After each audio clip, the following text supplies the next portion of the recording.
Good morning. So go to business chapter 24, internal finance. Before going to internal finance, what is finance itself? Finance is the disbursement of cash from where we have it in abundance to a place that is needed. We have money, that is cash. But sometimes we have it, we don't need it in that present situation. So wherever we need that finance, wherever we need that money, we divert it into there. So that is what finance is about. Moving money from where you have it in abundance to a place that is really needed. Do we understand what finance is here? That's why I said it's the disbursement of funds from the surplus unit to the deficit unit of the economy, where we have it in abundance, where there is excess, to where it is really needed. So in the course of diverting that fund or cash to that place it is needed, that means you are financing that project. So most of the time people say, oh, I need to finance my project. I have a business, I need finance. So yeah, there's a project in hand, but there's no money to execute it. So in the course of executing this, you need finance. So you have to ask from those who have it. Then they give to you, then they are financing your projects. Do you understand what finance is here? Moving cash from where it is so much to a place that is actually needed. Do we understand? So we have two types of finance. We have internal and external. But today's focus is going to be on internal. But before we go into internal also, we need to know the reasons why people would or businesses would need finance. So the first, we have two reasons why we need finance. One is for revenue expenditure, and the other one is capital expenditure. Both are expenditure we want to buy. But what are we buying? What are we spending this money on? Are we spending it on capital goods, that is capital expenditure, or we are spending on day-to-day running of the business, which is revenue expenditure? I'm going to say that again. We need finance for two different reasons. Either because we need to buy equipment that will be needed for the production of our goods, or for day-to-day running of the business. We can't run a business without cash. So that means cash is the lifeblood of every business. And we can't have a business without having premises like this, equipment like this.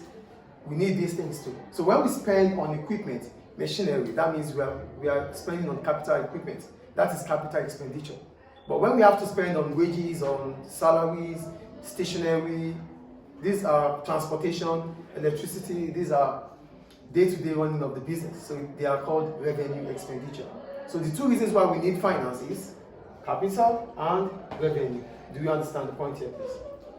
Do you understand, please? Yes. So for capital expenditure, I wrote, finance is needed for the purchase of equipment, machinery, and premises. Premises are this: the building, the houses, the land. These are things we spend on. When we spend on these things, they're going to last as long as possible. So that's why we call them capital expenditure. Do you understand capital expenditure? Do you understand, please? Good. Then we have revenue expenditure for day-to-day running of the business. So also we need money to run the business, because money is the lifeblood of every business. That's the difference between capital and revenue. Revenue is for day-to-day running. Capital is for a long-term plan of the business. Any question about that? So what are the three sources of internal finance? The first one is owner's capital. When we talk about owner's capital, owners are the owners, the business, the entrepreneurs. They own the business. So it means if you are starting up a business, you need, mostly the cash you need is through your own savings. You have to invest in a business. You're not just going to come up, say you have a business idea and you don't have money. Nobody's going to take you serious. So irrespective of whoever wants to help you, you would have started by helping yourself. It's just like you having a bowl on the ground. You want to lift it. It has to be from you starting it before others will help you to lift it. So you can't start a business without having your own capital. Do you get the point I'm making here? So the amount of money you invested into that business is called capital. So capital comes from the owners of the business. And as soon as owners of the business takes money from the business, we call it drawings. Drawings. So why do we have drawings and capital? We have drawings and capital because the business has to be treated separately from the owners of the business. That is an entity concept in accounting. So you have to treat the business separately from the owners of the business. That's why as soon as the owner of the business puts money into the business, we call it capital. And when the owner of the business takes money from the business, we call it drawings. So that allows us to know that, oh, this item means the owner of the business has put money into the business. This item means the owner of the business has taken money from the business. So as soon as the business makes profit, the drawings has to be taken away from the profit, because the business has to be separated from the owner of the business. That is a way by though. But the point here is that when we talk about owner's capital, it simply means the amount of money invested by the owners of the business. I think owner's capital is clear. Good. Then the second one, retained profit. When we talk about retained profit simply means the profit that is not being distributed to the owners of the business or to the shareholders. So we call it retained profit because this profit is not being distributed. We made the profit after paying your tax. So whatever profit is left, you are supposed to share to distribute to the owners. If it's a limited company, we call it dividends. So that means you have to share the profit or distribute the profit to the shareholders. But here, if you are having retained profit, it simply means the owners of the business will not be having that profit today. So that there's always going to be an opportunity cost. Do you get the point I'm making here? For retained profit is the profit that is not being distributed to the owners of the business. So when we have this, it is considered as the cheapest source of finance. Why? Because you don't pay interest on it, and it is reliable. You know you've made profit, and as soon as you make profit, you put it back to the business. You're not waiting for someone to give you that money. It's the money from the business. So it's reliable and it is cheap. You don't even have to pay interest on it. But you have to put in mind that there's opportunity cost. And what is the opportunity cost? The opportunity cost in retained profit is that the owners of the business will not have access to that profit because the profit is put back into the business. Do we understand the point, please?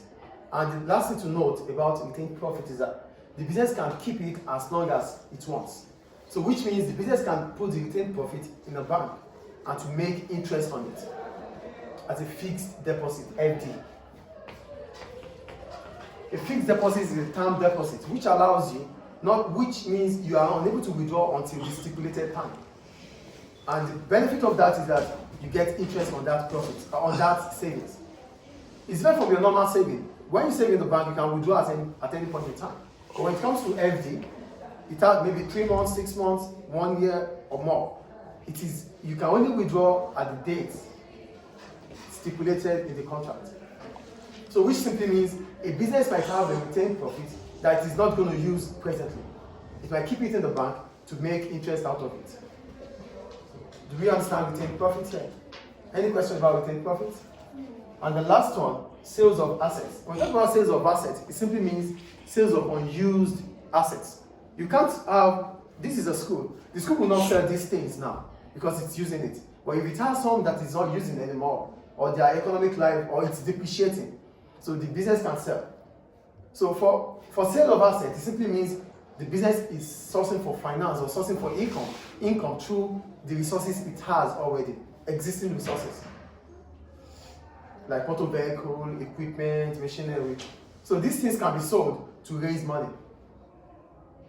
But the problem about this is that it is only for businesses that are in existence. A new business will not have unused resources. It's a new business. Do you get the point I'm making here? For sale of assets, it is only ideal for an existing business because a new business will not have unused resources. It's only an existing business that is that has been run for so long that would have resources or equipment that it needs to sell out or dispose. Do we understand internal source of finance here? For internal source of finance, we have owner's capital, we have sales of assets, and we have retained profit. All these are internal because we get it within, it is being sourced within the business. Retained profit is from the sales of the business, the profit made by the business. The sales of equipment, sales of resources unused are part of the business. The asset belongs to the business. And owner's capital is the owner's money, which he or she has saved, that he or she wants to put into the business. So these are all internal source of finance. Any questions about them? So we'll go to advantages and disadvantages of internal source of finance after now. Thank you.